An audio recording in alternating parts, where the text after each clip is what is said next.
Rajasthan classes में सभी का स्वागत है। हम पढ़े थे कल नागरिकता पढ़े थे, अनुच्छेद बड़े भाग जो संविधान का भाग 2 पढ़े नागरिकता संबंधित। कल नागरिकता संबंधित जो भी चीजें हम बता चुके हैं, कैसा रहा भारतीय नागरिकता संबंधी प्रावधान वगैरह। आज हम पढ़ेंगे अनुच्छेद जो 5 से लेके 11 है, किससे संबंधित है? नागरिकता। इसे बोला अनुच्छेद 5, अनुच्छेद बोला 5 जो संविधान के लागू होने समय नागरिकता संबंधी प्रावधान। ये बोला जब संविधान लागू हुआ था, संविधान लागू कब हुआ था? पूर्णतः 26 जनवरी 1950 को पूर्णतः लागू। उस टाइम क्या उस संबंधित नागरिकता प्रावधान, ये उस संबंधित जो नागरिकता प्रावधान दिए गए थे उनका संबंधित क्या है? अनुच्छेद 5 है।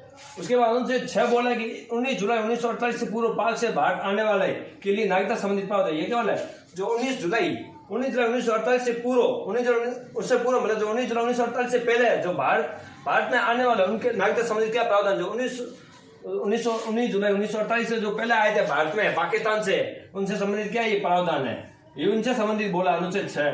अनुच्छेद 7 बोला कि 1 मार्च 1947 के बाद भारत से पाक चले गए, केवल भारत से पाक चले गए तथा उनके बाद पुनः लौट के भारत आ गए, उनके लिए भारत संबंधी नागरिकता। ये क्या हो रहा है? 1 मार्च 1947 भारत से पाक चले गए लेकिन उसके बाद वापस आ गए, उसके बाद पुनः लौट कर आ गए, उनके संबंधित क्या है? नागरिकता। ये बोला मान लो ये 1 मार्च 1947 से क्या बाद क्या भारत था, भारत से क्या चले गए, कहाँ चले गए? पाकिस्तान है। उसके बाद वापस लौट के आ गए। कब आ गए? वापस लौट कर उनसे क्या नागरिकता, उनके क्या भारत की नागरिकता दी जाएगी, उनको भी क्या भारत की नागरिकता दी जाएगी। अब अनुच्छेद 8 बोला, अनुच्छेद भारतीय मूल के व्यक्ति जो वर्तमान में विदेशों में रह रहे हैं उनके लिए नागरिकता संबंधित प्रावधान। मतलब प्रवासी भारतीय, जो प्रवासी भारतीय मान लो कहीं काम वगैरह के लिए जाते हैं, विदेशों में जाते हैं, जैसे अमेरिका है, ब्रिटेन है, रूस है, बहुत देशों में जाते हैं, तो उनसे संबंधित है क्या? उनसे संबंधित ये तो विदेशों में पढ़ने टाइम में क्या जो भारतीय लोग तो भारत के रहते कहाँ? विदेशों में। किस लिए रहते हैं? अपने कोई काम वगैरह काम के लिए वहां जाते हैं, कमाई के लिए वगैरह, उनको क्या बोलते हैं? प्रवासी भारतीय बोलते हैं। क्या बोलते हैं? प्रवासी भारतीय। ये भाई नोट कर लो।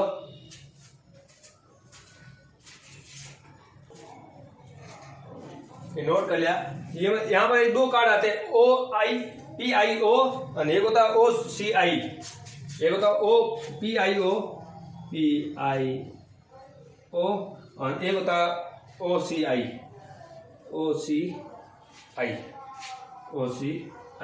ये PIO होता है, जो PIO होता है क्या? भारतीय मूल व्यक्तियों कार्ड है। ये क्या भारतीय मूल व्यक्तियों के लिए कार्ड है? क्या भारतीय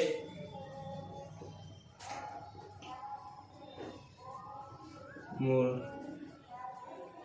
व्यक्ति कार्ड, ये भारतीय मूल व्यक्ति कार्ड है। भारतीय लोगों के लिए क्या इसको कार्ड को बोलते हैं? PIO। जो विदेशी होते हैं, जो विदेशी भारतीय नागरिकता, उनके लिए कार्ड कौन सा है? OCI। ये है कौन सा? विदेशी नागरिकता के लिए।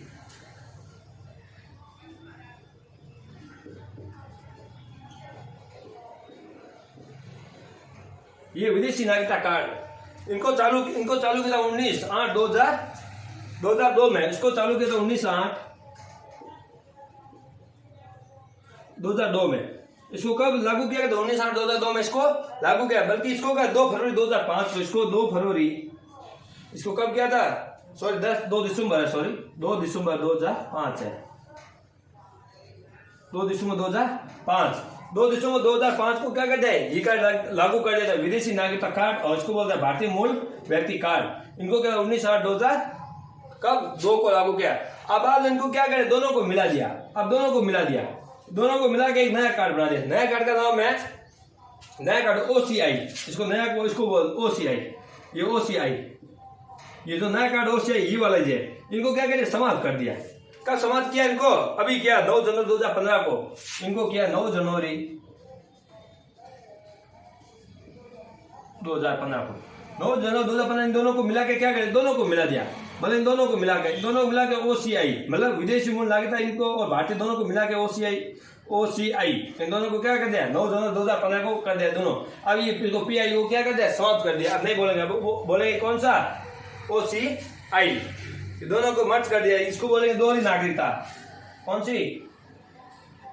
दोहरी नागरिकता कार्ड।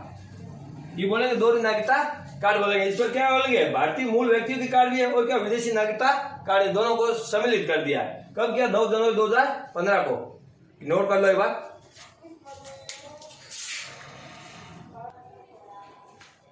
नोट करिएगा। अब अनुच्छेद पढ़ेंगे हम लोग, क्योंकि अनुच्छेद 8 हमने पढ़ लिया। अब अनुच्छेद पढ़ेंगे 9। अनुच्छेद 9 बोलेगा यदि कोई भारतीय व्यक्ति स्वच्छता से अपनी नागरिकता को परित्याग करता है, ये बोला कि कोई अगर व्यक्ति भारत में रह रहा है वो अपनी क्या नागरिकता छोड़ रहा है, वो बाहर विदेशों की नागरिकता, मतलब जैसे कि भारत का नागरिक है वो भारतीय नागरिकता छोड़कर किस देश का ले रहा नागरिकता, अमेरिका के मान लो नागरिकता ले रहा है, तो वो अपनी स्वच्छता से क्या अपनी इच्छा से क्या नागरिकता छोड़ सकता है। नागरिकता एक बार छोड़ दी उसकी नागरिकता क्या हो जाएगी, समाप्त। बाद उसकी भारतीय नागरिकता क्या हो जाएगी, समाप्त हो जाएगी। वो अपनी इच्छा से नागरिकता है भारतीय नागरिकता, उसको विदेशी नागरिकता लेता है, उसको क्या भारतीय नागरिकता क्या हो जाएगी, अपना ऑटोमेटिक समाप्त हो जाएगी। उसके बाद अनुच्छेद बोला 10। अनुच्छेद 10 बोला कि नागरिकता संबंधी प्रावधानों का बनाए रहना है। ये क्या जो भी प्रावधान है नागरिकता संबंधी, जितने भी प्रावधान बनाए गए, क्या क्या प्रावधान है, कैसे रहना है, भारत में क्यों नहीं, भारत कब छोड़ेंगे, प्रावधान वगैरह जो भी बनाए भारत नागरिकता संबंधित, उन प्रावधानों का क्या बना रहना जरूरी है। अगर भारतीय प्रावधान बने रहे जरूरी है कि तो मान लो कि कोई भारतीय नागरिकता छोड़ देंगे विदेशों के लिए, उसको वापस विदेशों के छोड़ा भारत के ले लेंगे, इस तरीके का जो भी प्रावधान है कानून जो भी है क्या उनको बनाए रहना जरूरी है। उसके बाद अनुच्छेद 11 बोला, अनुच्छेद 11 नागरिकता संबंधित कानून संसद बनाती है। ठीक है, जो नागरिकता संबंधित जितने भी कानून है वो क्या कौन बनाती है, संसद बनाती है। कौन बनाती है, संसद। वो कैसे बनाती है, साधारण बहुमत। कौन से कितने कौन बनाए, साधारण बहुमत। अनुच्छेद बोला 368, अनुच्छेद 368 और भाग 20। अब अनुच्छेद 368 में क्या बोलेंगे, संविधान संशोधन की प्रक्रिया, इसमें किसका वर्णन है, संविधान संशोधन की प्रक्रिया का, संशोधन प्रक्रिया का वर्णन है।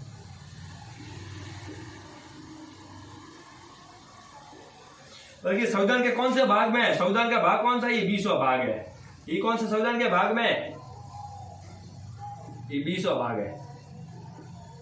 अब अलग सर की संविधान संशोधन की प्रक्रिया कौन से देश से लेगी, आप बोलोगे दक्षिण अफ्रीका से। कौन से देश से लेगी, दक्षिण अफ्रीका। अब बोला अनुच्छेद जो 368 है इसने तो क्या कितने वर्णन किया, दो प्रक्रिया का वर्णन बोला है। पहली प्रक्रिया कौन सी है, बहुमत, विशेष बहुमत। कौन सा बहुमत है, विशेष बहुमत, विशेष बहुमत। उसके बाद सेकंड कौन सी है, विशेष बहुमत प्लस 50% राज्यों का, 50% राज्य। ये दो बोले, कोई दो बोले, कौन से दो प्रक्रिया है, अनुच्छेद 368 में। एक तो बोला विशेष बहुमत और एक बोला कि विशेष बहुमत प्लस 50 राज्यों का हस्ताक्षर। कोई ऐसा कानून होता है तो उन कानून को क्या विशेष बहुमत तो उनको तो होना चाहिए। उसके बाद क्या आधे राज्यों का भी समर्थन होना जरूरी है, आधे राज्यों का क्या समर्थन होना भी जरूरी है। और ये प्रक्रिया 368 में संशोधन की प्रक्रिया का वर्णन किया गया है। भाग है संविधान के 20 और अनुच्छेद है 368 में। और किस देश से लेगी, आप बोलोगे दक्षिण अफ्रीका से। ठीक है, अब बोलेंगे साधारण बहुमत। कौन सा बहुमत है, साधारण बहुमत। जो ये साधारण बहुमत है ना, ये साधारण बहुमत तो अनुच्छेद 368 में तो इसका वर्णन मिलता नहीं है। इसका वर्णन 368 वाले दोनों प्रक्रिया का वर्णन मिलता है, बाकी साधारण अनुच्छेद का वर्णन नहीं मिलता है। फिर भी कोई ऐसे संशोधन होते हैं जो इन दो प्रक्रिया से छोटे साधारण बहुमत से करते हैं। जैसे कि संसद इनको कानून बनाते, कौन से नागरिकता संबंधित बनाते, कैसे बनाते, साधारण बहुमत से बनाते। अब किसी राज्य का नाम चेंज करना है तो क्या है, साधारण बहुमत से करेंगे। जिस राज्य का नाम चेंज कर उसका साधारण बहुमत से तो करेंगे, ऐसा जब नहीं है विशेष बहुमत प्लस आधे राज्यों का समर्थन। हम किसी राज्य का नाम चेंज करना तो 50% राज्यों का समर्थन होने की जरूरी नहीं है, सीधा साधारण बहुमत से कर लेते नाम चेंज। किसी की सीमा अगर चेंज करनी है, देश की अगर सीमा चेंज करनी है तो क्या करना पड़ेगा, विशेष बहुमत भी होना चाहिए। कभी कभी ऐसा बन जाती तो विशेष बहुमत प्लस क्या होना चाहिए, आधे राज्यों का समर्थन। कभी सीक्वेंस बन जाएगा, नहीं बनती तो उनको भी क्या कर देंगे, साधारण बहुमत से सोल्व कर देंगे। एक बार नोट कर लो, ये अनुच्छेद 5 से 11 तक है, ध्यान रखना। नागरिकता संबंधित 5 से 11 तक है, अनुच्छेद 5 से 11 तक है अनुच्छेद नागरिकता संबंधित है। नागरिकता संबंधित 5 से 11 तक है। भारत में कौन सी नागरिकता है, भारत में एकल नागरिकता है। भारत में दोहरी नागरिकता नहीं है। आप इंडिया ही बोल सकते हैं, भारतीय ही बोल सकते हैं, ऐसा नहीं कि आप पहले राजस्थानी बोलेंगे उसके बाद है भारतीय, ऐसा नहीं बोल सकते। आप बोल सकते हैं भारतीय। इसलिए कौन सी नागरिकता भारतीय पास है, एकल नागरिकता है। अब ऐसे बोलेंगे दोहरी नागरिकता कहां पर है, दोहरी नागरिकता कहां पर है, अमेरिका में दोहरी नागरिकता है। और तेहरी नागरिकता कहां पर है, तेहरी नागरिकता कहां पर है, स्विट्जरलैंड में। और इस पर कानून कौन बनाती है? नागरिकता संबंधी कानून कौन बनाती है? संसद ही बनाती है। कौन बनाती है? संसद ही बनाती है, साधारण बहुमत से। ये भी कानून बनता है कौन बनाती है? साधारण बहुमत से संसद ही बनाती है। धन्यवाद। नागरिकता संबंधित हो गया है। कल हम पढ़ेंगे मूल अधिकार, भाग 3 पढ़ेंगे मूल अधिकार। उसके मूल अधिकार पढ़ेंगे, बाद में मूल कर्तव्य, तो नीति निर्देशक तत्व, ये सब पढ़ेंगे धीरे धीरे। आज हम पढ़े भाग ही 2 हो गया कंप्लीट। कल पढ़ेंगे भाग 3 पढ़ेंगे मूल अधिकार संबंधित। धन्यवाद।